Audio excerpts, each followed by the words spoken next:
Hey guys, Dylan from the Geek Duo here, and today I'll be bringing you my reaction to The Owl House Season 2, Episode 20, titled Clouds on the Horizon. Everyone on the Isles prepares to celebrate the Day of Unity. So, at the end of the last episode, we met the Covens against the Thrones, or the Cats, which was Darius, Everwolf, Steve, Eda, Lilith, King, and the Bats. I feel like I'm missing one, but I don't actually know if I am. Well, Luce, obviously, but we were meeting them from her perspective, so. But we met our united force against Belos. However, there is also the united force of Hexside, who are learning all of this from Hunter.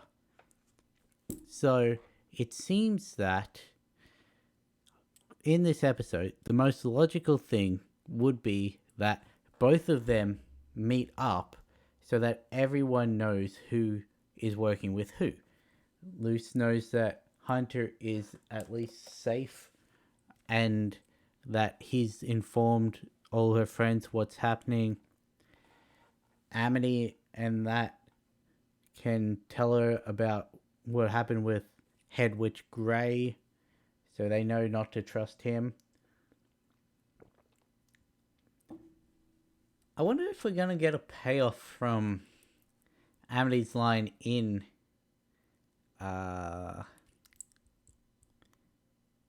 I forget episode names. What was it? Not O Titan, it was Labyrinth Runners, that's it. Because she said after the Abomaton burst into the gym, I've got to talk to my parents about that.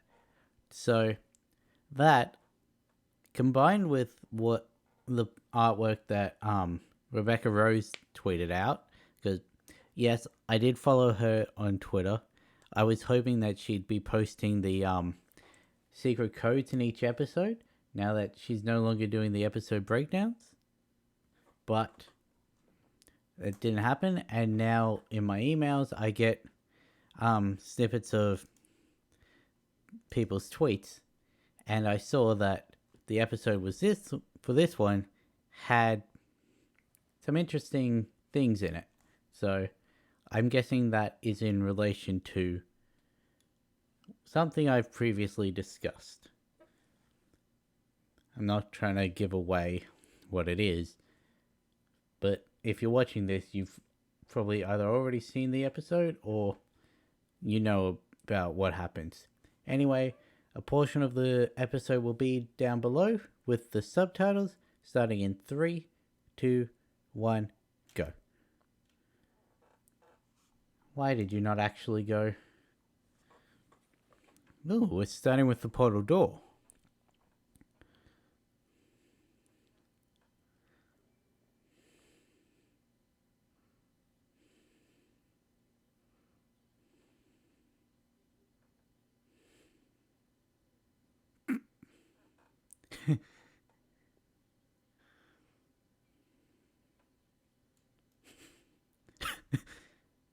Ugh.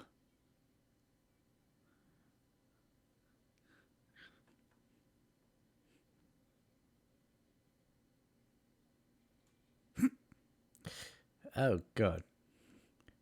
So it is like a zombie.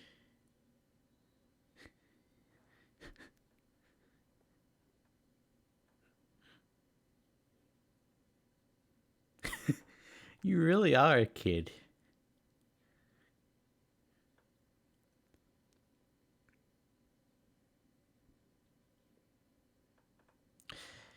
I didn't think we were getting an episode opening this episode.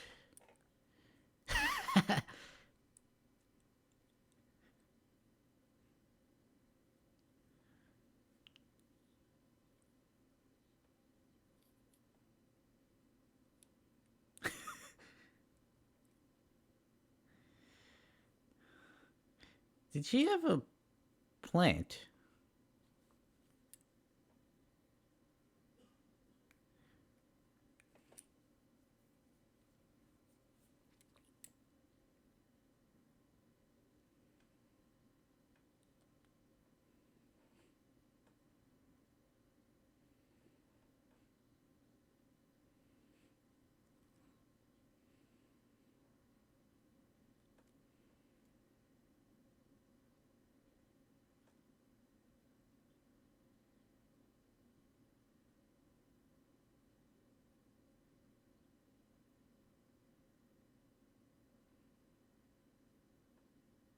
Hmm.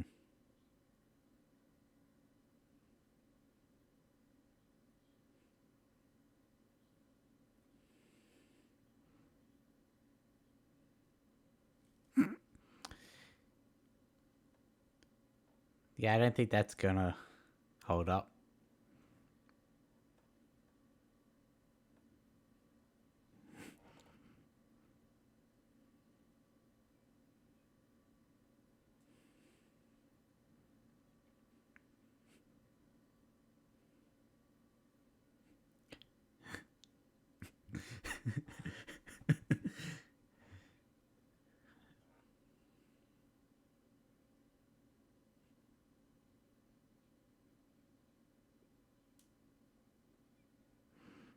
Hmm.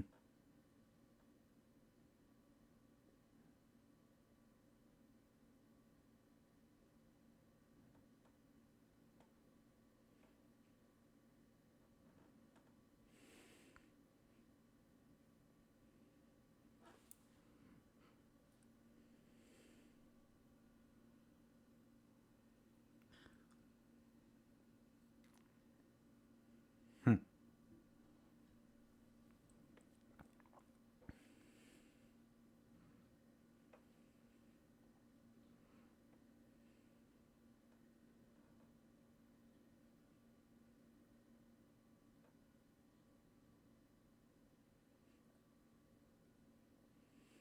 Of course, there are replacements.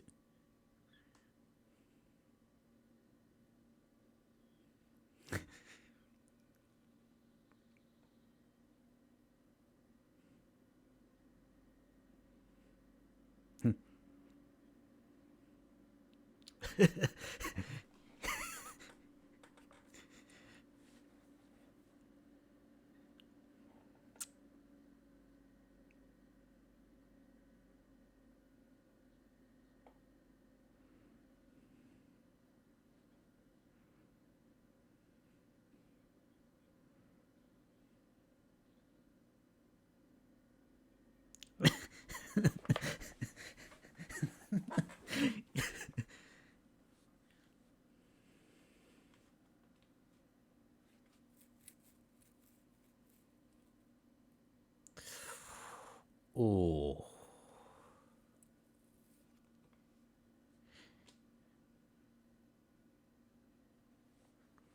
you already have the Coven Guard.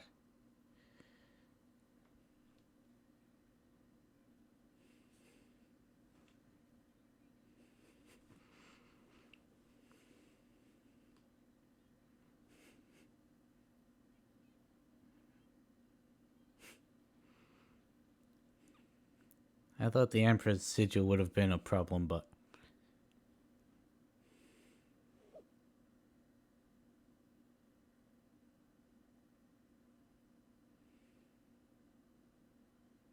oh, she's got a little ponytail.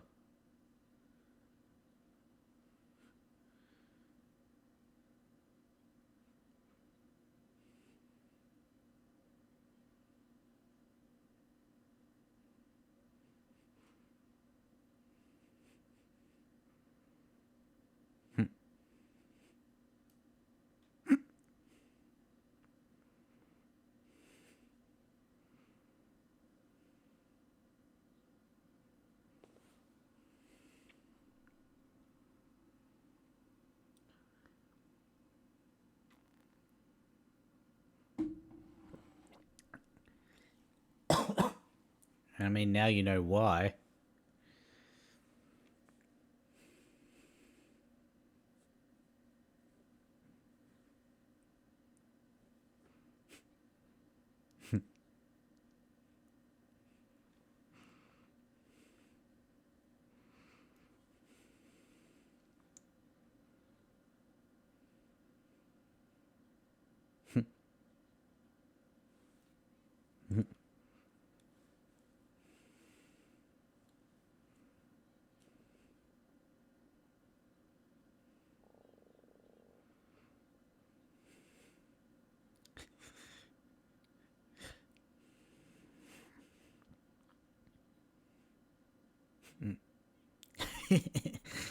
uh, that's nice.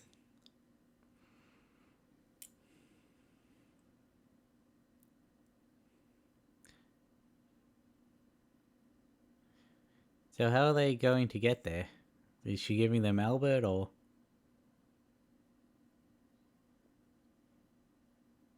Of course.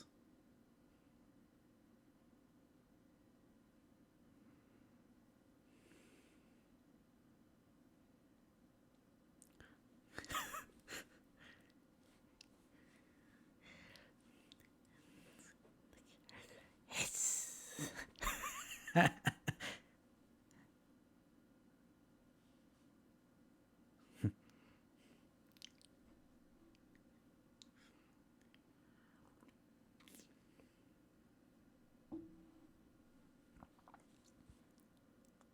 Oh, Catch is going with them. Or not.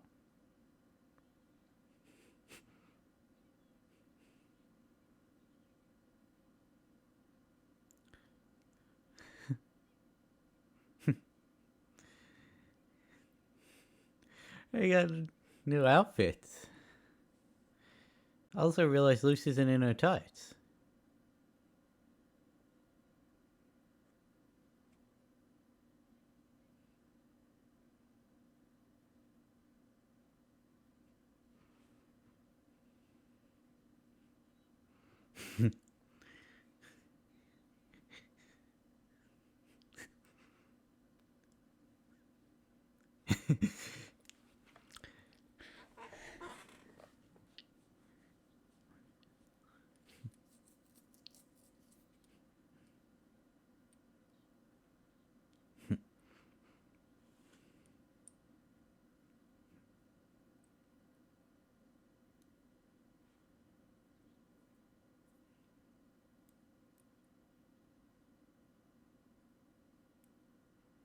Yeah, that's fair.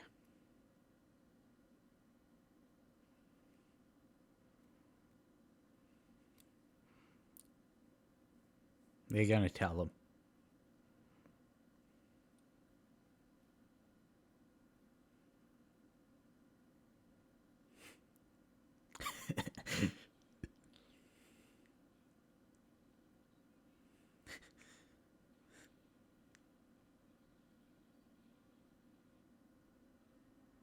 Wah.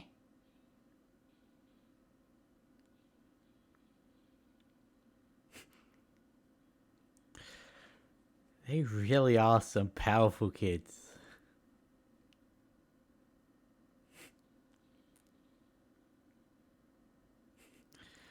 Okay, Romeo.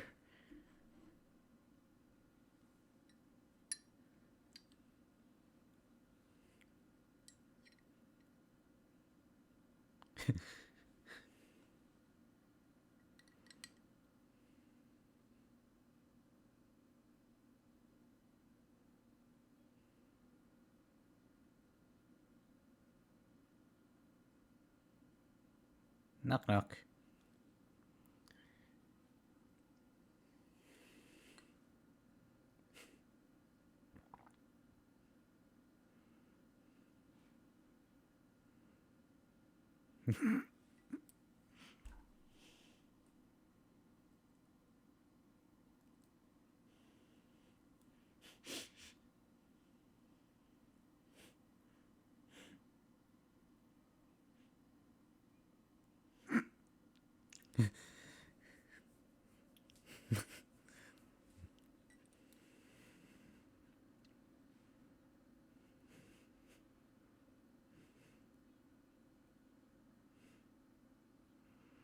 Hell yeah, it will.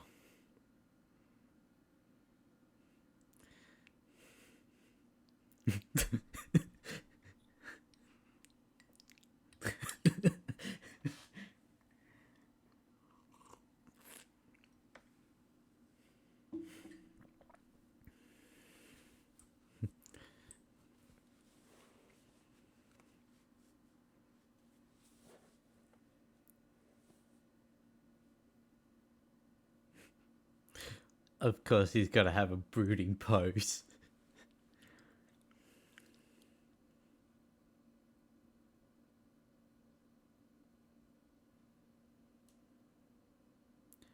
Has Rain seen Harpy Mode? I can't remember.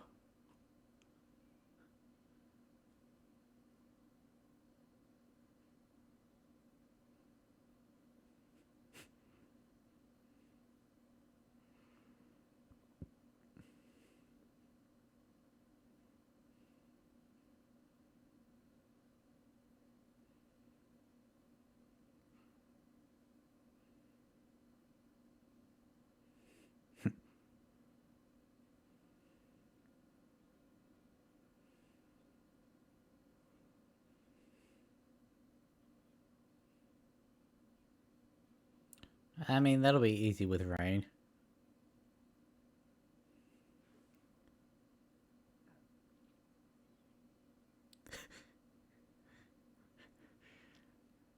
So, the twins obviously scanned themselves just for when they can't be bothered dressing up.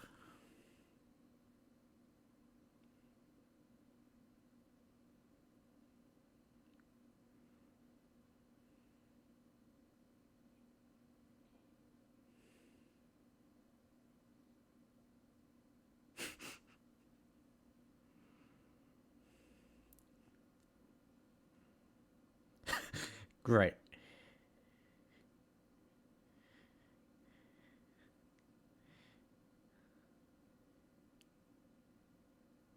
So, what dropped out of their pocket?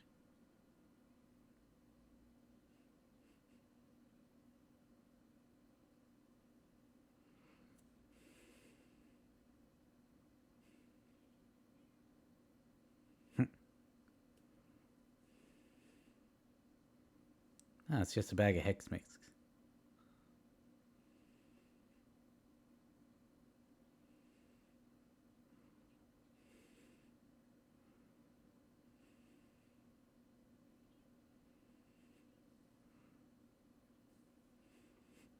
Snores. It's a mech.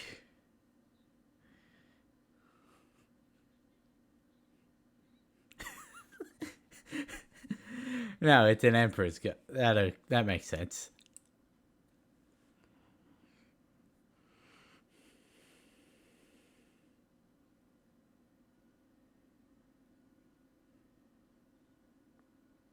Why is there an Alador mouse?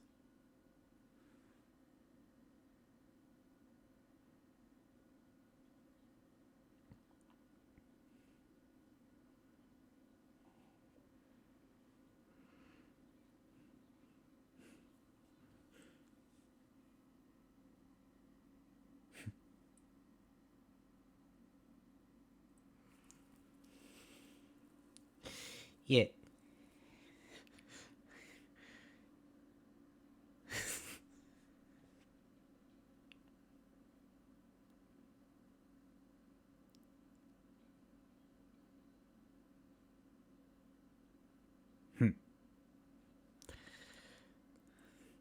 Oh, they're about to whoop your asses.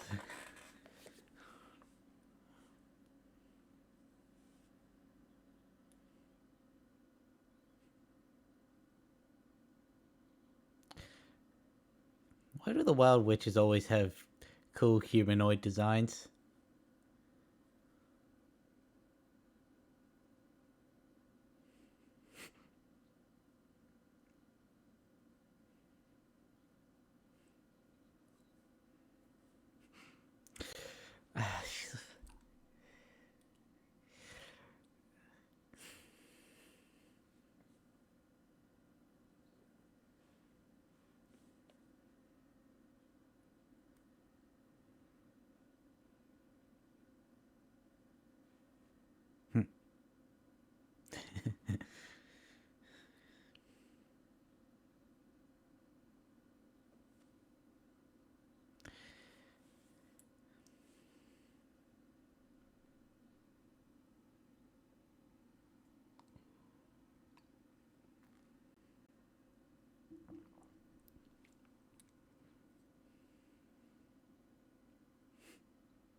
You do that by yourself.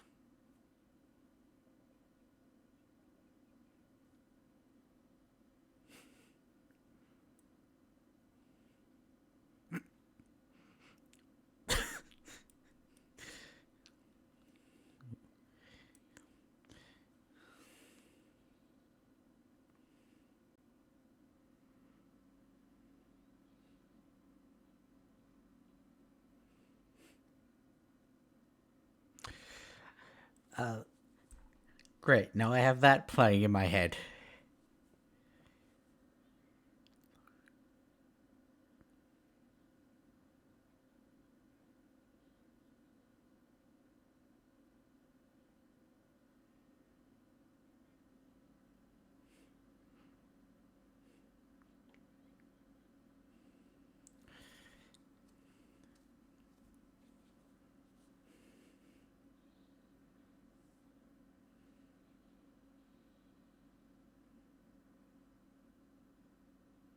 You didn't.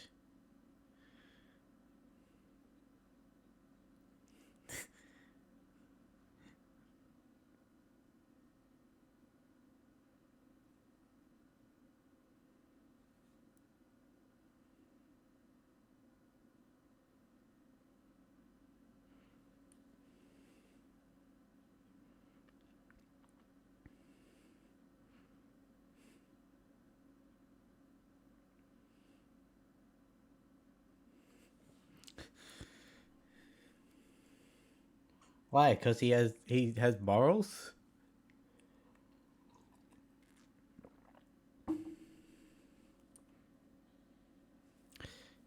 He made them, he can control them.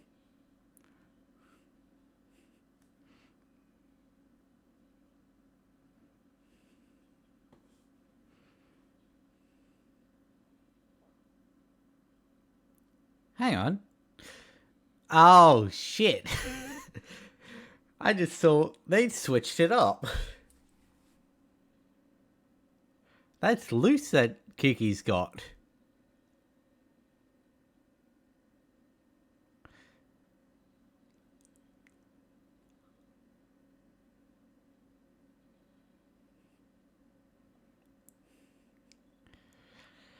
I was about to ask how did Loose do Hunter's flash, but then Hunter did the thing.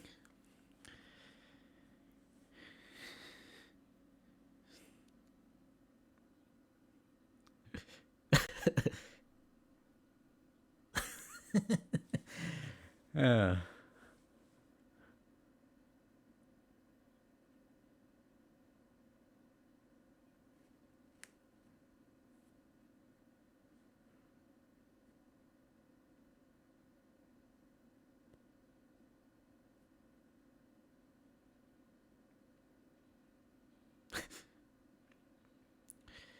See, he's got glowing eyes as well. Just not at the same degree.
Oh, really? That's the end of the episode?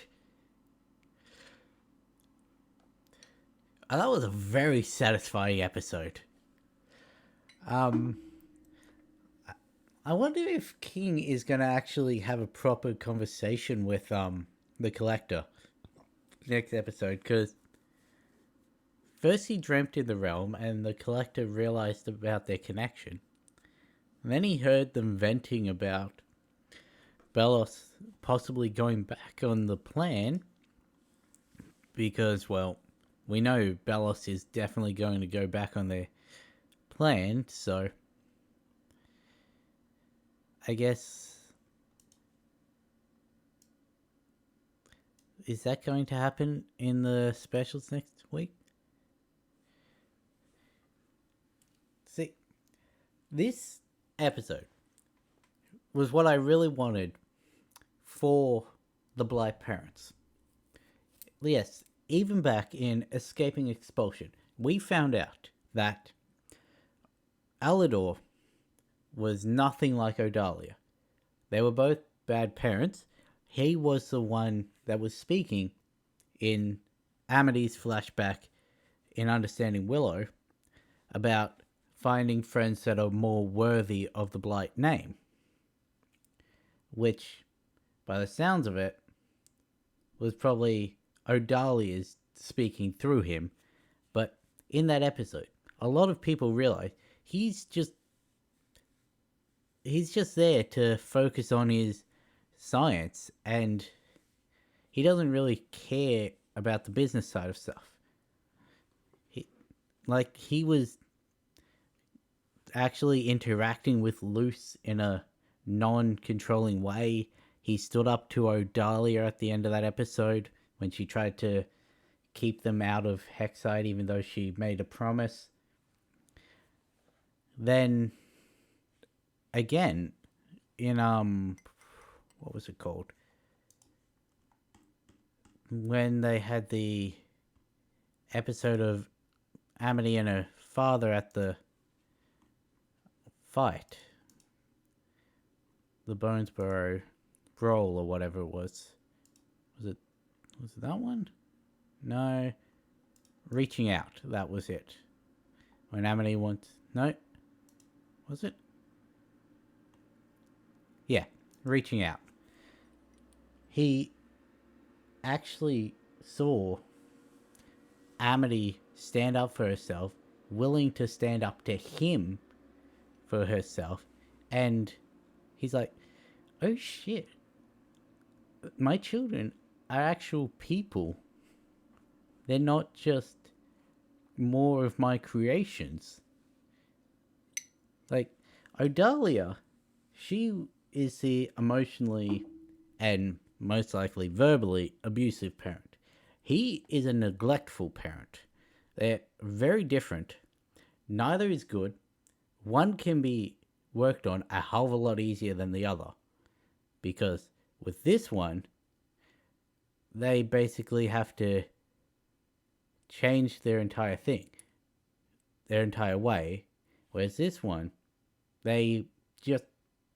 It's a lot easier to stop being neglectful. Stop focusing so much on your work that you ignore everyone around you. As you said, once this is done, I'm going to spend more time with my kids. I'm going to actually get to know them.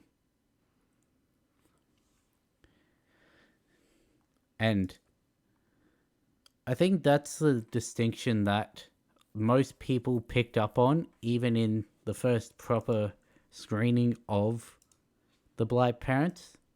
Well, on-screen appearance of the Blight parents. But we actually needed this episode where he outright says that he's going to make a change, and B, he actually stands up to Odalia for his kids and tells her that she's in the wrong. And he just straight quits Blight Industries, which I'm gonna guess their entire marriage was purely a business decision on Odalia's behalf.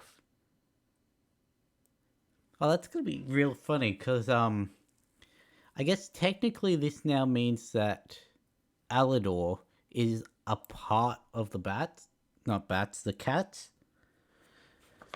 because, well, it's going to be real funny because he's flying the kids towards the head.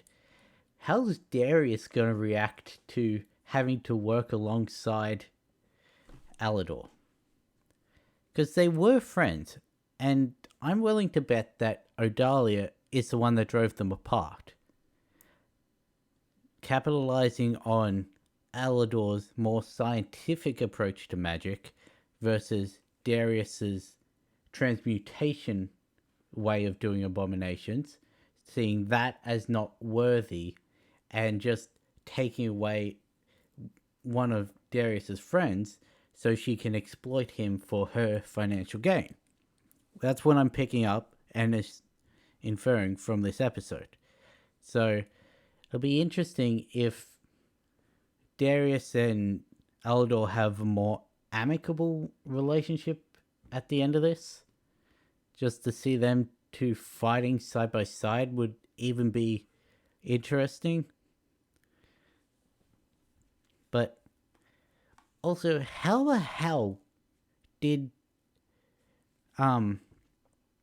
Bellos know about, unless it was the collector? Because they're in that halfway place, which means they have the windows to everyone. They could just check in on anyone they want and just get what they're doing. They could have been watching that entire planning debrief and just relate it to Bellos. Heck, I wonder if you took 2 of those mirror cubes, pushed them together, would that create a window between the two? That even goes all the way back to this. If that is how it works, with the collector just relaying all the information that they see to Bellos, it explains how he's known everything that is to happen, or that has been happening, the entire way through the series. Because it got to the point where people were thinking he must have some sort of future vision to know the stuff he does. But if he's got a person able to move in between the dimensions and just watch specific people or a lot of people, then he's able to get so much knowledge that he shouldn't be privy to. He probably had the collector whispering in his ear, even all the way back in the first episode with the scrying spell. How he turns around and says, "See you soon, human." Or whatever it was he said in that first episode. What did he say? Because the "see you soon," no, it was "happy to meet you" in the one where they fought against Terra and Kiki. I'm getting my episodes mixed up because it's 5 in the morning. But yeah, it's just so much revelations. This feels like it was an action episode, but there was also so much revealed that if you take a moment to think about it, just it puts so many pieces together. But also, what happened to Edric and Emira? Because I guess once he hit the kill switch, then the Abomatons carrying them would have shut down as well. But will they be joining us on the airship flying towards the head in the season finale, or will they be fighting a different fight? Also, why'd they have to give Kiki a mech? Like, sure, she was pretty useless, both due to her stature not posing a physical threat, and she's shown no sense of being a magical threat. So yeah, I guess they had to give her a mech to actually make her intimidating, but why? Also, I know I say this every time, but I wonder how many people, in their reaction as soon as it happens, are going to comment on Hunter and Luce being shown to have switched before Gus's illusion breaks. Because I've said that twice now. One time, only half the people commented on it in the entirety of the video, and the second time, almost everyone did, so it'll be interesting. But anyway, I feel I've actually drawn in this episode a lot better than I normally do, which is ironic because of how tired I am. But I guess I'll catch you next one for the season finale. The codes will be on in a second.